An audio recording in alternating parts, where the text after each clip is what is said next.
So we want this chanting we do not to be just an empty gesture, but even so, it's nice to do something together like this, but to use it to in a more emotional way. And interesting how we often think of emotions as being somehow lesser than, but emotions are very powerful energies in the body, in the mind, in the heart.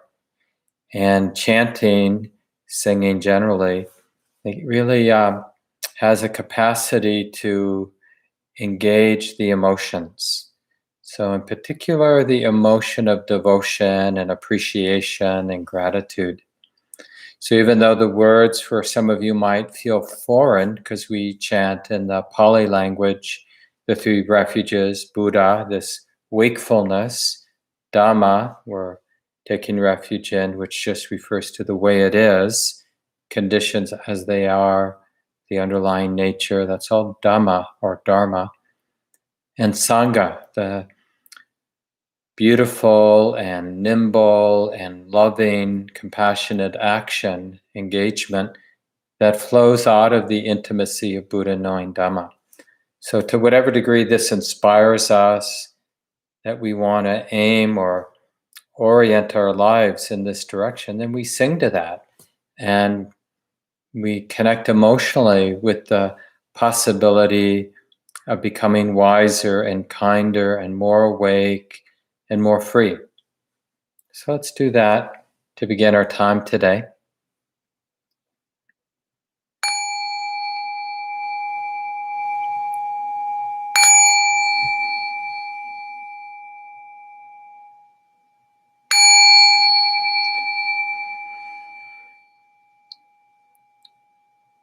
Buddham saranam gacchami, Dhammam saranam gacchami,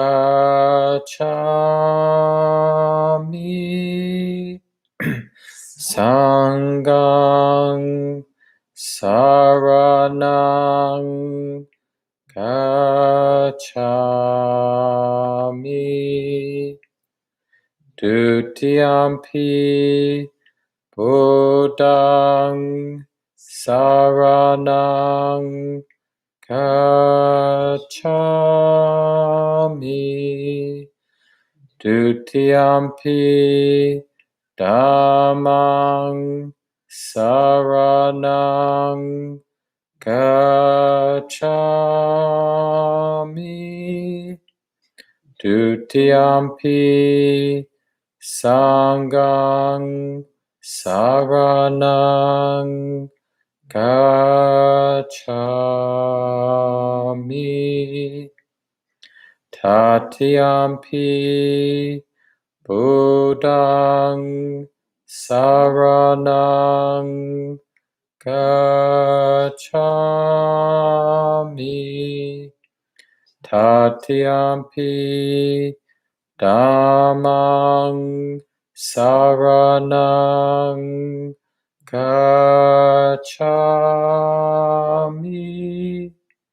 Tatiyampi Sangham saranam gacchami.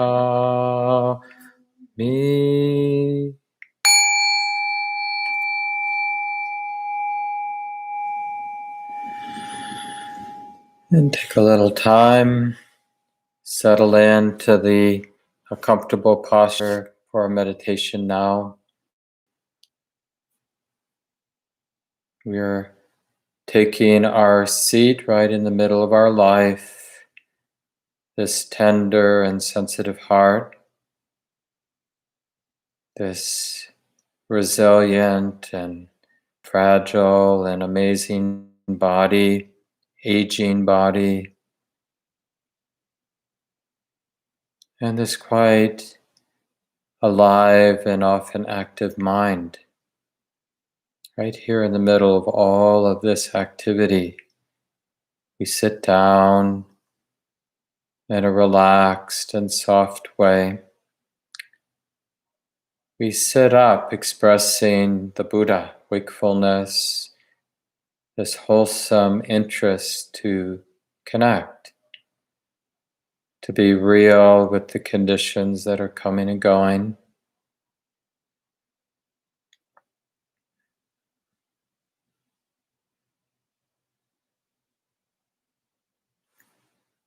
And we begin by setting our intention, understanding that there is something beautiful and wholesome that we can be doing.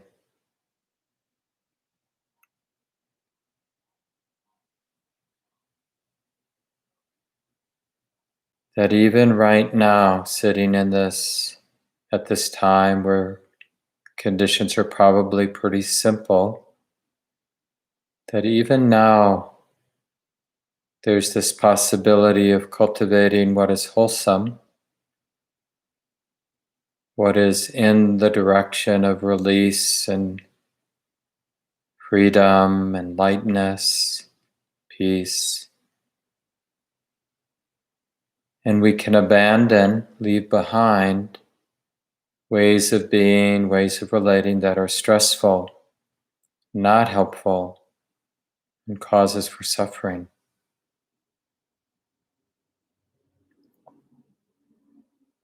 And this takes us out, just this simple reflection that there's something for us to do, that it's possible, we're not helpless. It's possible to move in the direction of release and peace and happiness.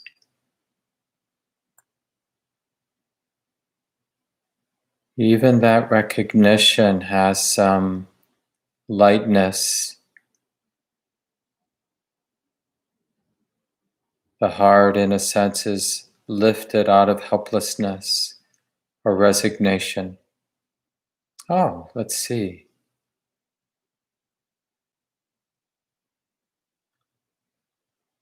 And we can bring to mind, with a phrase, with a mental image, we can bring to mind the capacity for this heart to be good and kind and loving.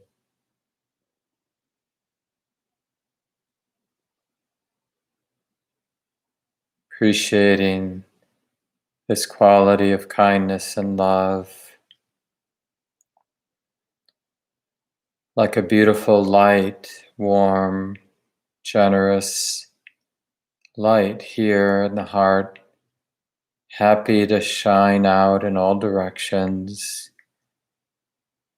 to the fore, to the right, behind, to the left, above and below, all around, everywhere, in every way. I will abide, this heart imbued with love, with friendliness, and a willingness to say yes to the conditions, to the totality of what's coming and going, what's here now, to say yes. And feeling, experiencing that more and more boundless, open, generous quality of the heart, free from ill will, free from any wish to harm,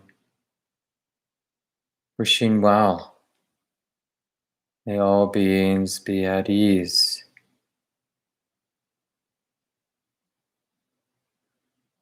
As if the heart itself, the goodness itself,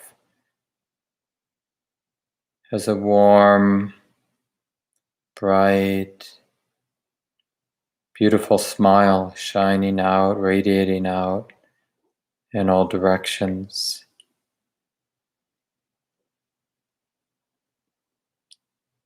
And feel free to use phrases or whatever helps to remind oneself this heart is capable of being good and generous, capable of including all not just the easy ones to love, but all beings. All beings are deserving of love and compassion and appreciation.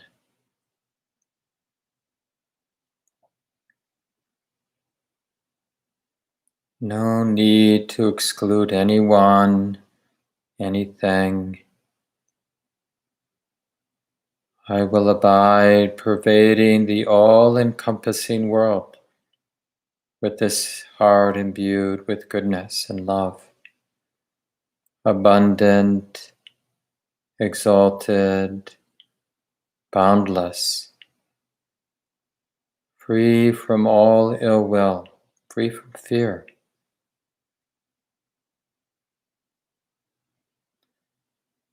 And learn to abide, to rest in this radiance of goodness, this radiance of kindness and compassion.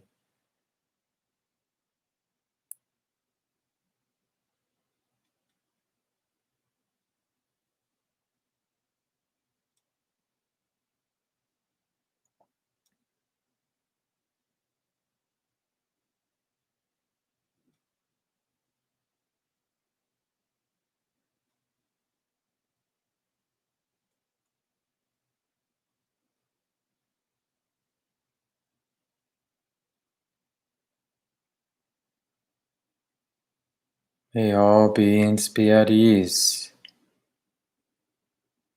happy and free from suffering. Just feeling the generosity and the goodness, the simple goodness of that wish.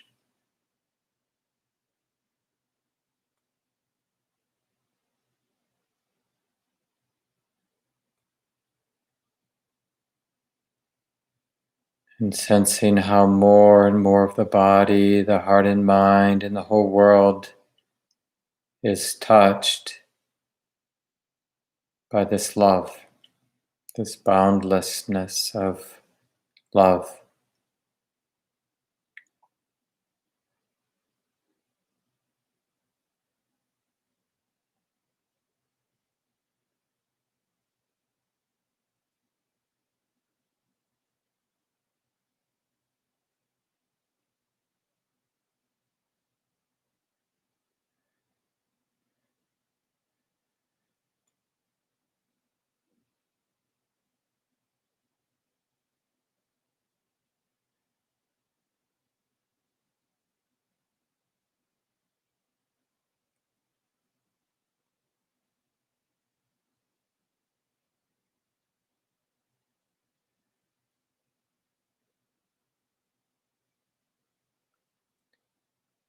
May this goodness of love continue and increase and never end, like a beautiful light shining outward.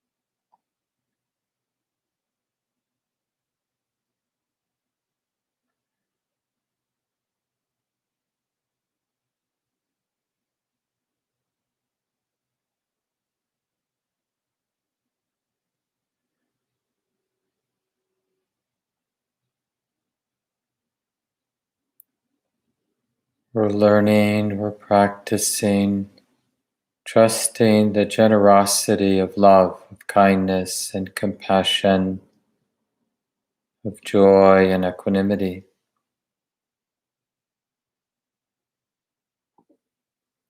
And in particular, interested in its boundless nature, its inclusive, open quality that goes out everywhere, happy to go out in all directions.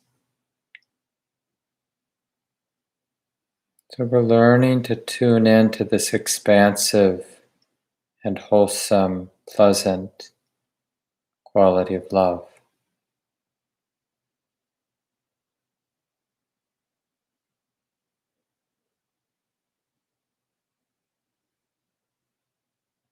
Keeping this in mind.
The boundlessness of love is not only a beautiful and healing state of the mind, but it turns out that it's also a very functional way to be living our lives in daily life, moving through our world, our interactions, and learning how to keep in touch with the boundlessness of compassion and friendliness and appreciative joy and equanimity.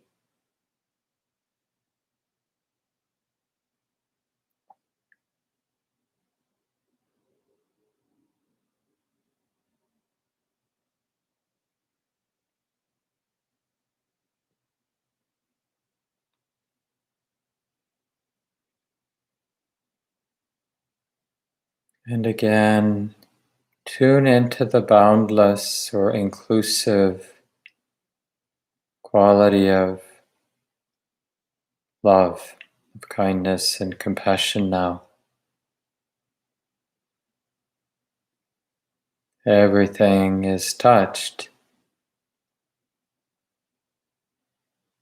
There's no holding back. May all beings be at ease.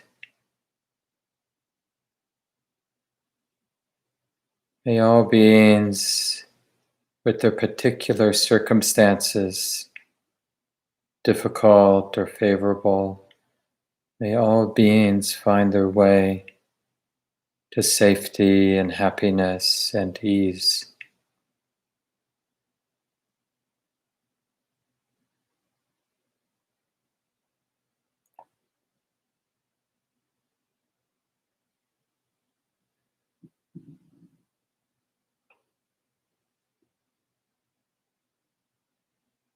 And in noticing the expanse, the expansiveness of love,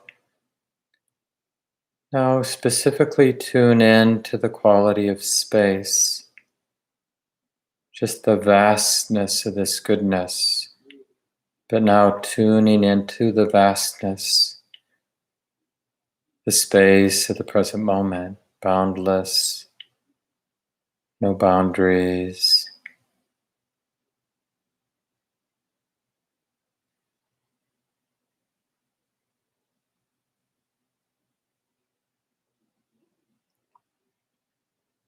How there's nothing outside of this space of the present moment.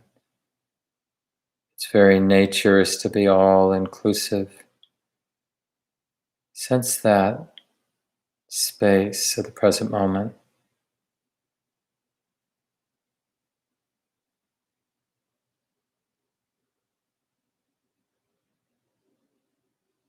And even if we were to imagine something outside of this space, of course, that imagining would be right here, right now, in the space of the present moment.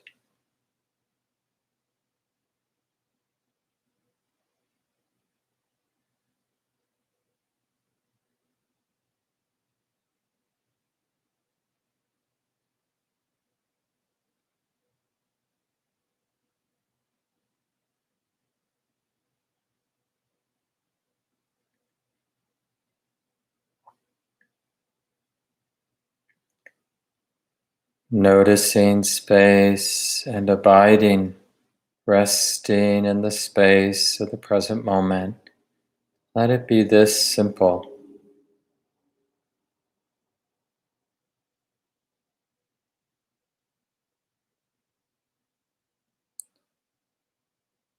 Keeping space in mind.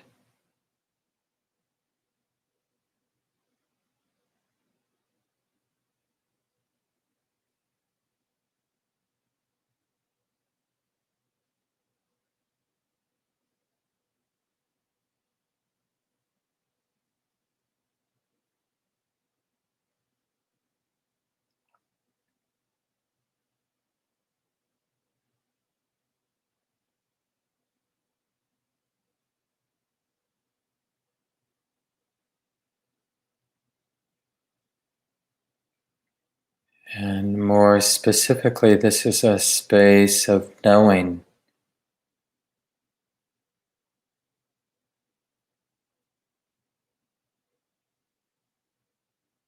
Whatever is here is being known. So we're tuning in to the knowing, not so much what is being known, but in the vastness of the space of the present moment. This is being known, that's being known, knowing. Learn to rest, to trust the knowing that's here effortlessly, boundless knowing.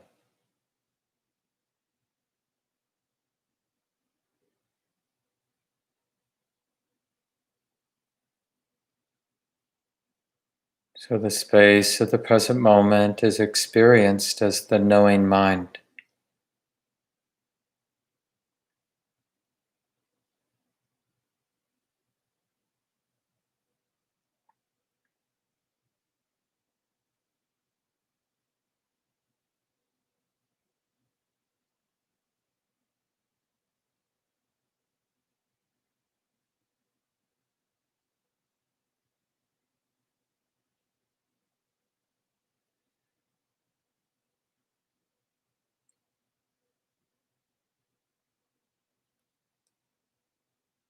And whenever there's an experience that is confusing or triggering, just remember it's being known.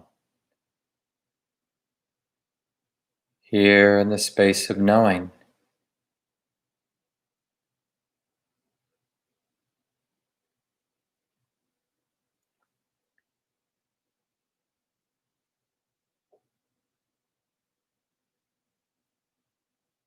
What a relief it is not to be concerned with the objects that are being known. Good object, bad object, pleasant, unpleasant. Instead, learning to abide. These objects are being known. There's knowing.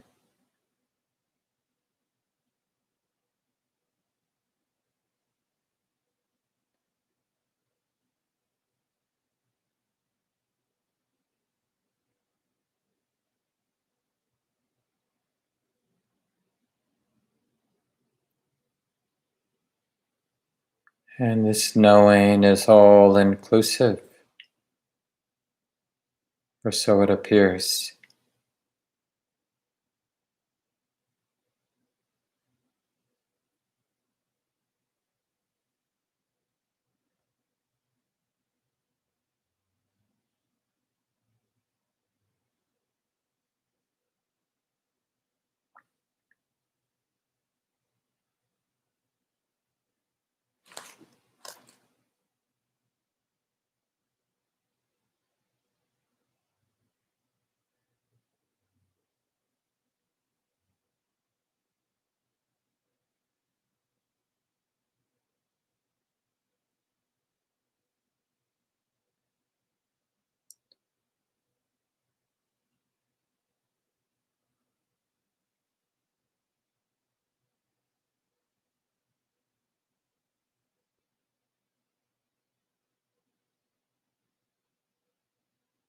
keeping the knowing in mind.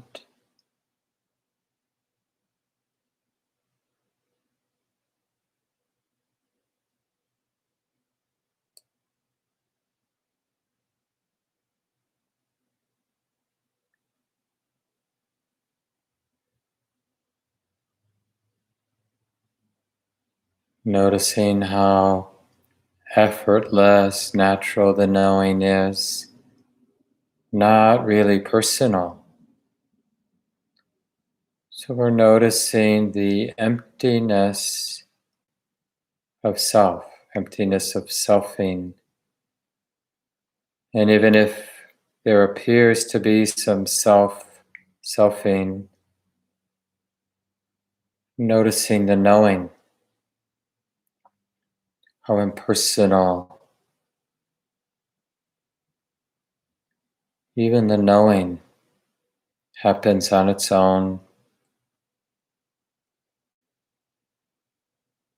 causes and conditions,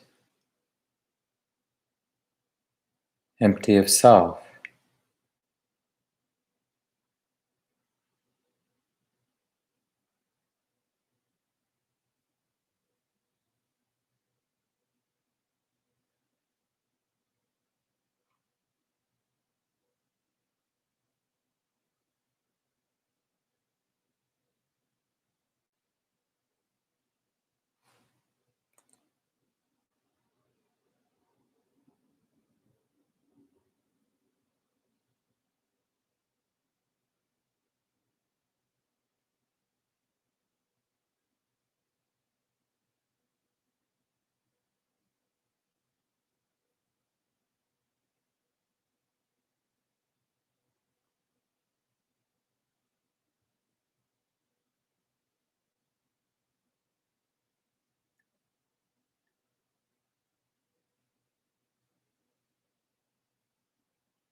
Mind learning to let go of whatever can be let go of.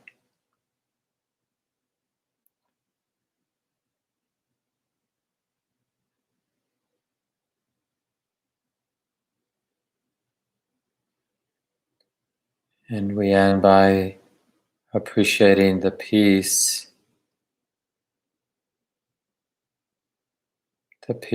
of non-struggling, not needing things to be different or other,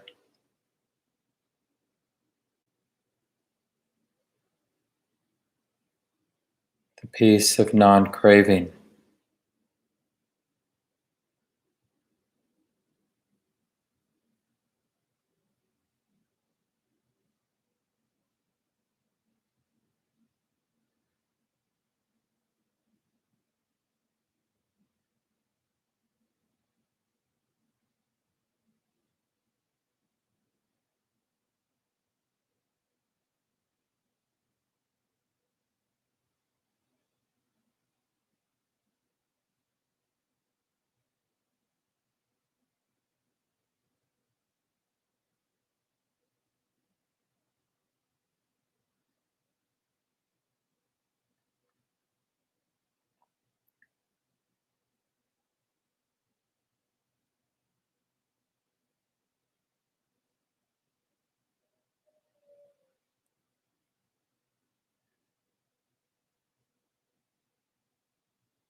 So take a moment and adjust the body so you'll be comfortable.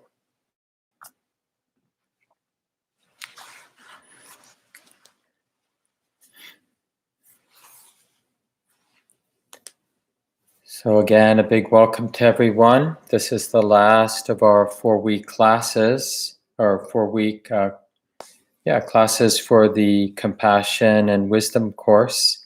And then we'll take a break.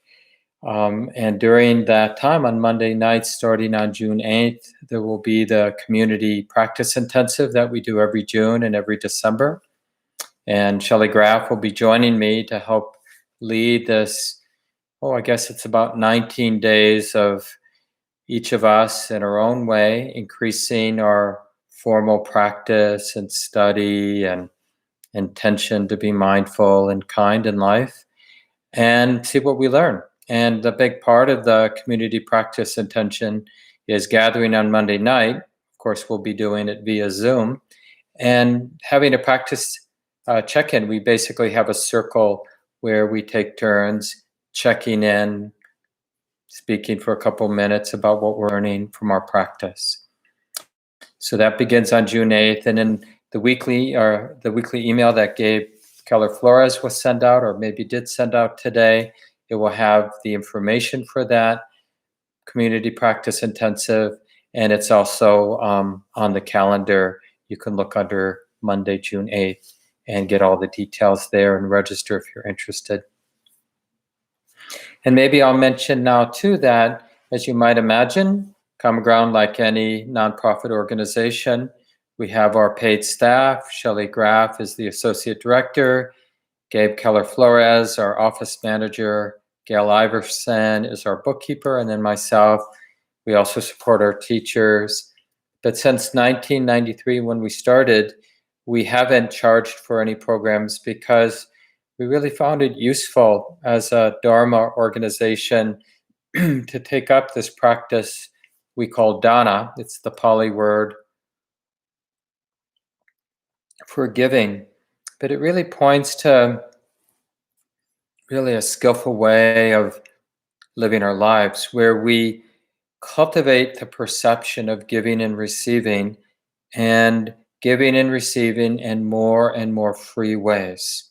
So even when there's a contract, you got a job and they pay you this and you put in those hours, even that we can cultivate the perception, the sense of showing up, giving what I have to offer, receiving what comes back as a kind of freedom and beauty and healing.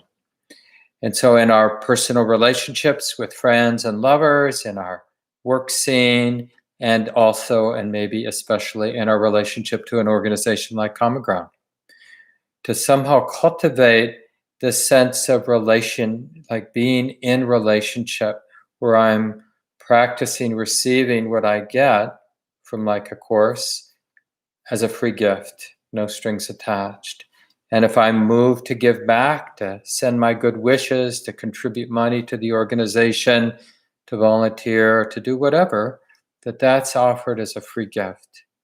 So please explore that in a way that makes sense in your life. I know there's a lot of financial stress and uncertainty these days, and one of the beautiful things about Common Ground operating in this way is it's really up to each person in their particular situation to figure out what makes them happy in terms of how they receive and how they give back. And there's no right or wrong way to do that. And you can always contact the center if you have any questions. And we do have some information, of course, on the website. You can go and donate online or mail something in if you'd like. So this being our last class, I want to sort of sum up what we've covered. I find this such a powerful intersection of what we have found, whether you meditate, whether someone meditates or not. I think it's probably relatively safe to say that every human being bumps into, uncovers, and hopefully develops some real confidence in this beautiful capacity of love. And I'm talking not so much of an ordinary kind of love, more of a spiritual kind of love for its own sake. It's not a negotiation like, I'll love you if you love me. We can't help it. Like when that spiritual love, or metta, as we sometimes say, when it has the flavor of compassion, it's karuna. when it's appreciating what's beautiful and good, it's called mudita. And when it's expressing this unshakable balance, that quality of the heart is called equanimity or upekkha. So these boundless qualities, the Brahma Viharas, the divine abodes, they're really how we get a sense of the possibility of freedom. Because even as an unpracticed person, if for some reason the particular circumstance of our life evokes this spiritual love, and we're just there, and the heart is generous, and we're not trying to be generous, we're not trying to be kind or compassionate, it's just moving naturally, radiating naturally. And if that mind, if that person had the wherewithal to notice, they would notice, this feels good. This is really functional. This is a functional way for me to be showing up in this moment, right? The ways I might speak or not speak or act or not act, it all is relatively clear, but not because I've cognitively figured out how I should be acting. So love is, this is, as a Buddhist, as somebody following these teachings from the Buddha, these attitudes or emotions, qualities of love, basic friendliness, basic goodness, compassion, appreciative joy, equanimity, they're really the only attitudes, emotions we need to be a functional human being, contributing to our own well-being and the well-being of others. And the telltale flavor of those qualities are their boundless, expansive, and in a sense, unflappable, unshakable, or inclusiveness.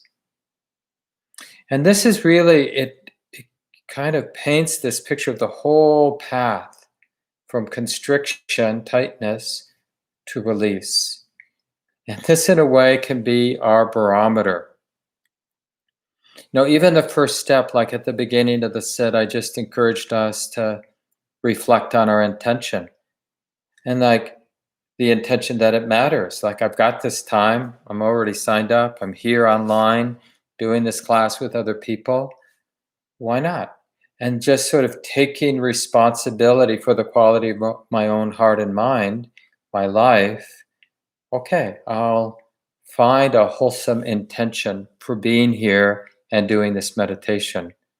I'll aim my mind in what it seems to me to be a skillful direction.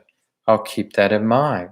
And when my mind veers off in a direction that to me feels not helpful, like I start to blame or vent or get angry or get obsessively needy or wanting, craving. When I notice that, I see, oh, I'm getting tighter. This is not the direction toward release, toward anything I'm interested in. And we aim again toward the intentions and qualities that we find trustworthy. And when we get some competence in terms of taking care of our mind internally and taking care of our relationships out in the world, we start to feel that, you could call it a kind of Buddhist self-esteem, like, I know how to live in harmony with other human beings. I know how to take care of my heart and mind, so I'm not so afflicted by the unwholesome qualities of mine. So that first kind of radiance or boundlessness is, in Buddhism, we might call it the bliss of blamelessness or the happiness of non-remorse, where we have a sense of being able to take care of ourselves. And then as we more specifically gain confidence in the quality of love and really train the heart to abide in that, whatever mechanism or form that we find helpful. Because, as many of us have practiced in the Vipassana insight meditation centers and retreats, we've learned different ways of igniting or rediscovering that capacity of my heart, this heart, to be wishing well in a radiant, generous, stable way. So some people might bring particular people to mind and use phrases, and that can be very helpful. And often, most of us need initially some kind of form, some kind of structure, which is basically my confidence that this heart is capable of being loving. And then we act on that, remembering that this heart is capable of being loving. So we bring somebody to mind. And of course, we're going to start with somebody who's relatively easy. Okay, there's that benefactor, that person who was really there for me. Or there's my cat. Or there's this little boy or little girl who lives in the neighborhood who I see playing. Or the squirrels in the backyard, or the chickadees at the bird feeder. There are these beings. And when I remember them, and when I bring them to mind, I notice this well-wishing. Oh, may you be happy. May you be free from suffering. May you live your life with ease. And that without even needing the words, but totally okay to use the words to help the mind, because what we're really doing is we're keeping that beautiful emotion, attitude of love in mind. And the phrase and the memory or the individual we're bringing to mind is a support for awareness, to be aware of the meditation object, which is that generous quality of the heart. And so with the reality of suffering, our own and other people's suffering, then the quality of love is what we call compassion, that fearlessness, that willingness to be close, and in a sense to be touched, but not weighed down by the suffering, because the mind is attending to the wish, whether it's to myself or to others. May your heart find its way in these difficult circumstances. May you realize the cause and the ending of suffering. Even with these difficult circumstances, may your heart be free from suffering. That's the wish I actually have for myself and another. I wish that every being who's suffering finds some way to be free of that suffering.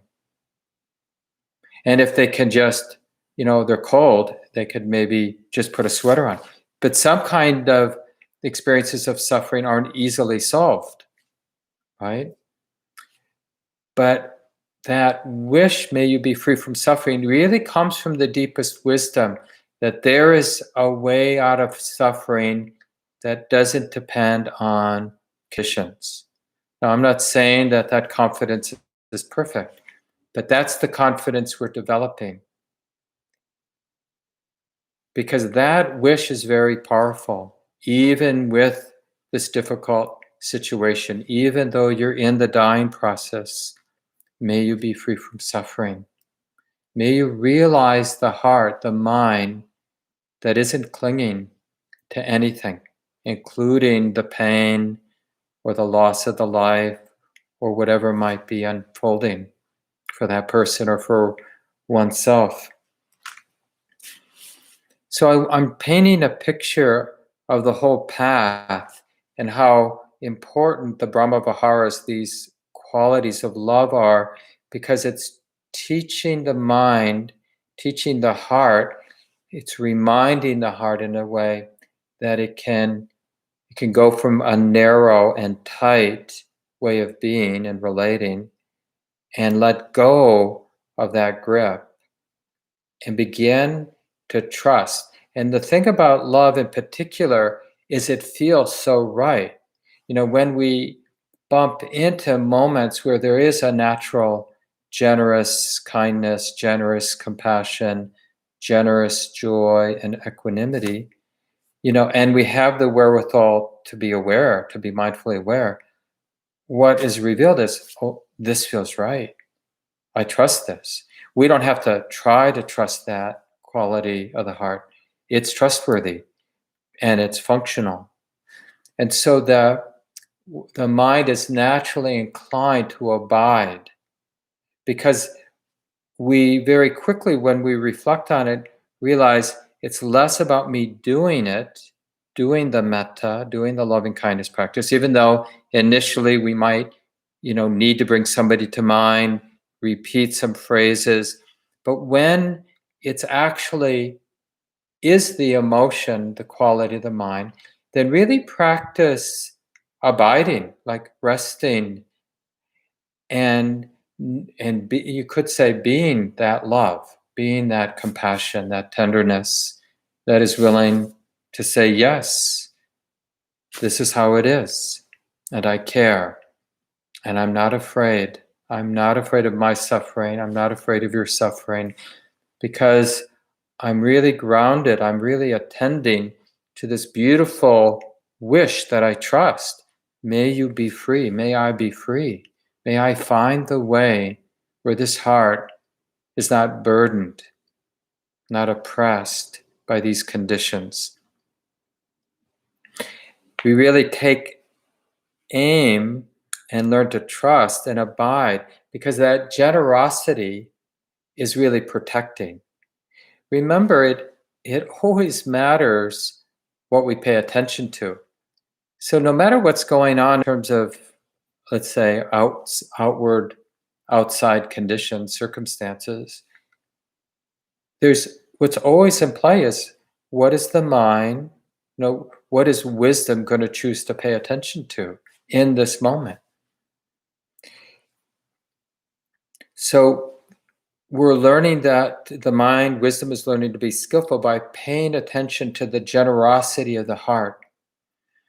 And then in that healing that happens, and the deepening trust in the wholesomeness of abiding with that kind of universal love, then you might maybe notice the invitation to notice the space of the mind, the space that's filled with love, but now turn the attention from the goodness of that love, that well-wishing, to that it's filling, in a sense, this space of the present moment. And then keeping that space in mind. And this really, the bridge is really the quality of love we call equanimity, upekkha, because it has a very cool and balanced tone to it. Just like compassion has a particular tone, and basic friendliness, basic goodness has a particular tone, appreciative joy has a particular tone. Equanimity has a particular tone. Venerable Analayo, this wonderful German monk, wonderful Dharma teacher, likens equanimity to the coolness of the full moon, where metta might be the sun at noon, and compassion might be the sun at sunset, and mudita, appreciative joy, might be the sun at sunrise.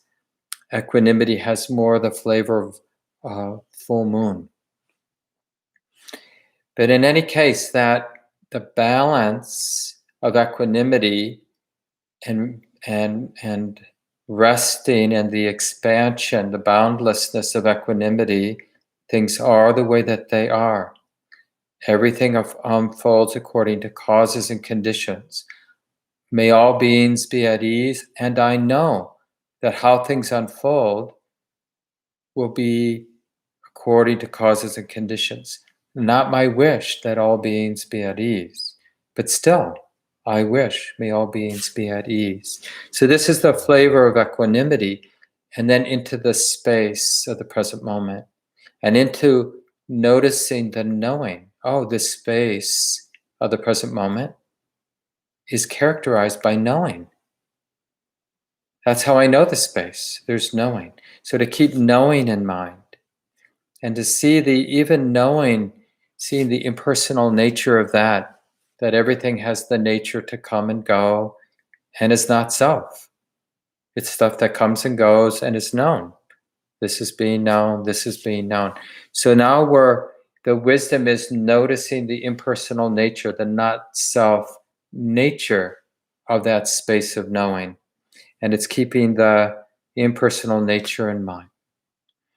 So the boundlessness of love really supports the deepening of insight, of wisdom, which is basically the mind is realizing the mind free of clinging, moving in the direction of realizing the mind that isn't in conflict with anything, isn't holding to anything, right?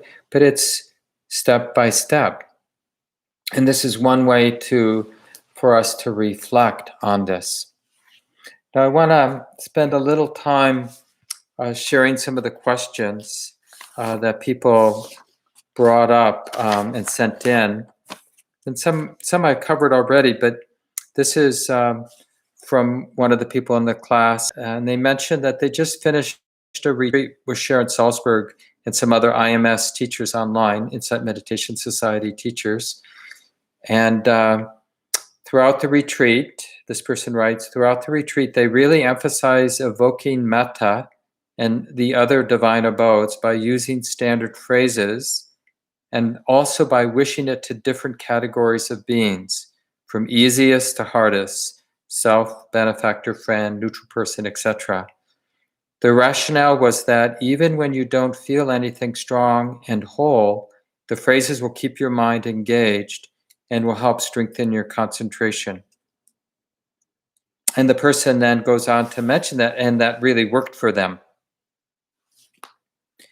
And I've done a lot of practice that way. That's certainly how I was trained in a lot of the retreat practice that I did.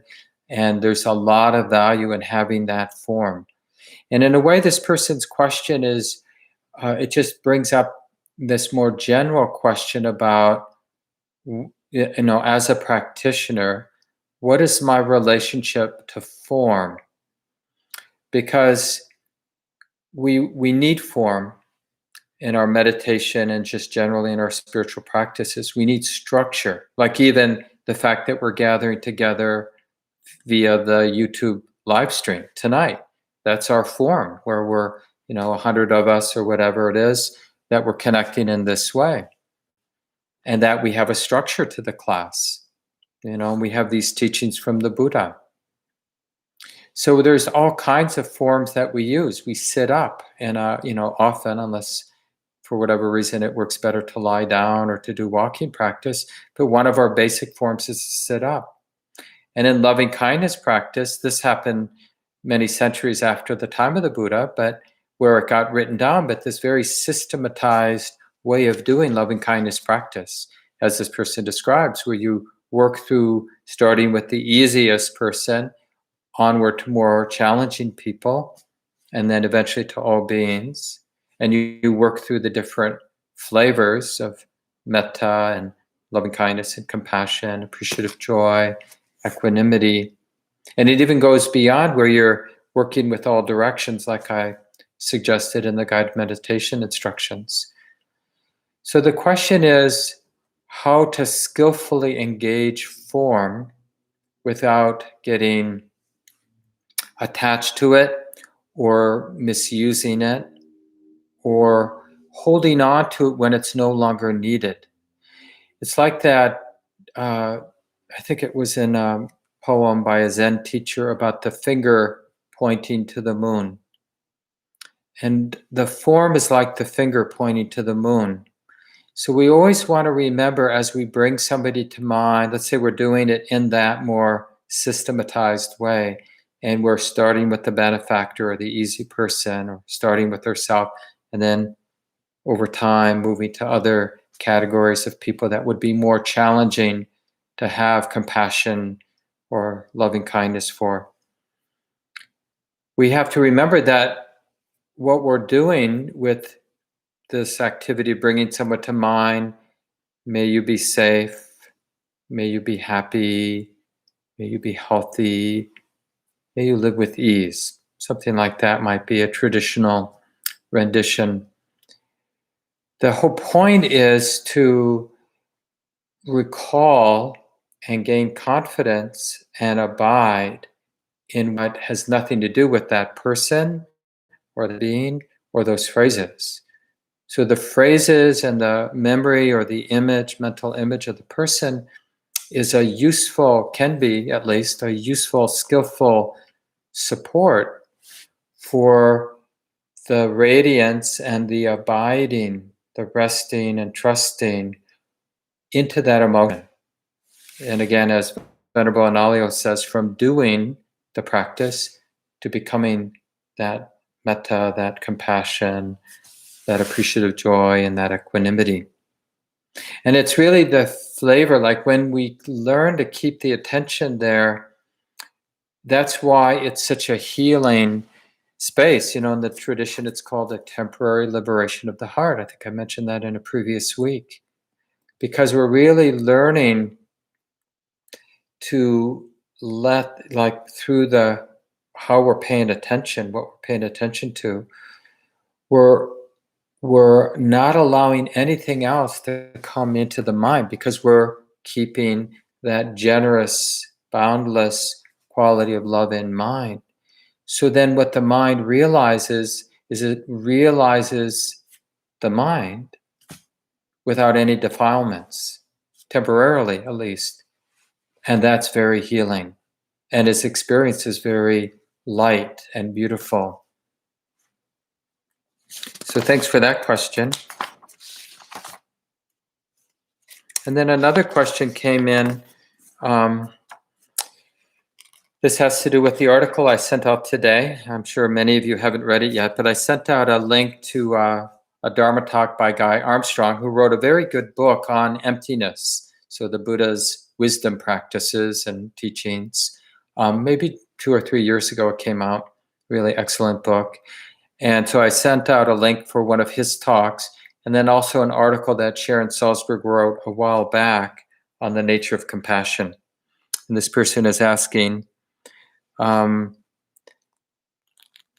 I'm not understanding something she wrote when writing about not distancing ourselves from pain.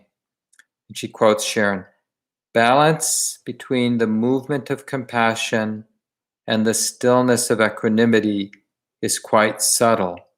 And in every situation, we need to look at it. And for me, that statement is really points to the real essence of the practice as I understand it. There's something about the awakening process that depends on exposure, like exposure to Dhamma, the way it is, right? So that compassion is kind of that.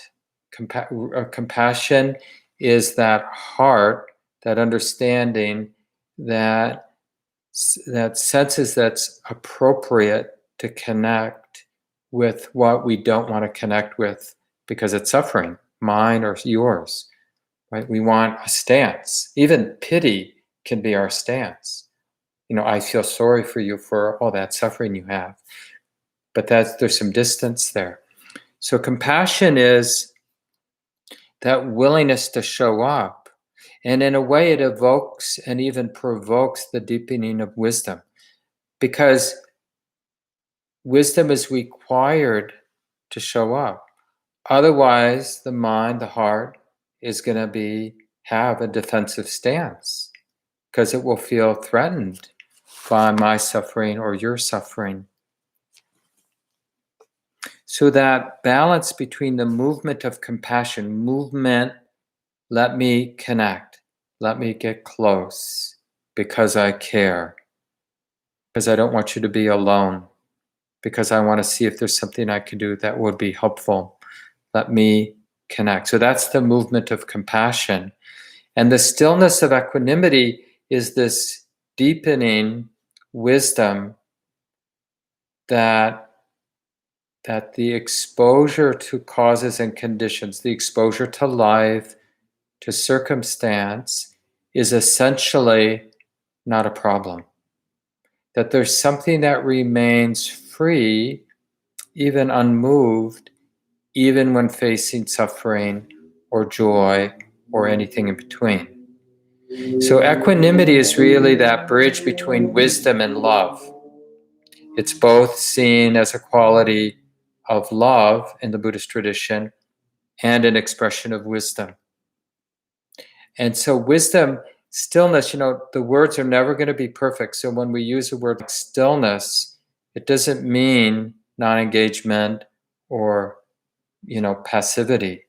It just means that it's the stillness, it's the non-fear, or the heart that isn't burdened by its proximity to suffering. Something remains unmoved, like space, right? So you see the connection from equanimity to space to knowing.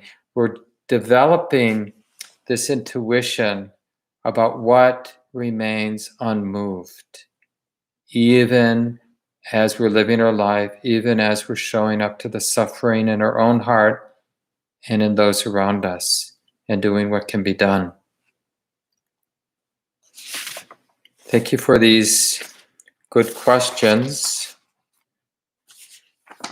And in just a minute, I see Michelle has already put the link for the Zoom group. I'll just say a few more things and we'll end in a few minutes. And then those of you who'd like to join in a small group of 3, and there's a really wonderful way that Zoom has it where Michelle can divide you. So you're just going to appear randomly in a group with 2 other people. You'll introduce yourself, say your first name at least, decide who's going to go first, and then you can just talk about what you've learned in the class generally. Or one thing in particular that I've been talking about tonight is just this whole path from contraction to release. And it really is a path of the heart opening, becoming boundless and empty. And in that emptiness is really the perfection of peace and compassion. Because that's that point that Jen's question about, she was quoting from Sharon's article that I sent out, about the stillness of equanimity. It's really that boundless heart that can be close and yet remain unburdened, not threatened by suffering. Of course, that's for each of us to uncover in our lives and in our practice. And I'll just end with this poem that I tend to read a lot because it's really beautiful. First, a little section from the suttas. It's like a lullaby. Wherever I go, I am unafraid. Wherever I sleep, I am unalarmed. The nights and days do not burn me. I see nothing in this world that is to be lost. Therefore my heart dwells in goodwill and kindness to all beings until I fall asleep. And then a poem by Persha Gertler, The Healing Time is the title. Finally on my way to yes. Finally on my way to yes, I bumped into all the places where I said no to my life. All the untended wounds, the red and purple scars, those hieroglyphs of pain carved into my skin, my bones, those coded messages that send me down the wrong street again and again, where I find them, the old wounds, the old misdirections, and I lift them up, and I lift them one by one, close to my heart, and I say, holy, holy. I love that poem. So it's been really nice being with all of you for these 4 weeks, and I wish you well. Maybe I'll see many of you starting, I think, on the 29th of June for the first week of the summer Buddhist Studies course. I'm not remembering what it is right now, but we'll send it out to the email, and you can, of course, check the online calendar.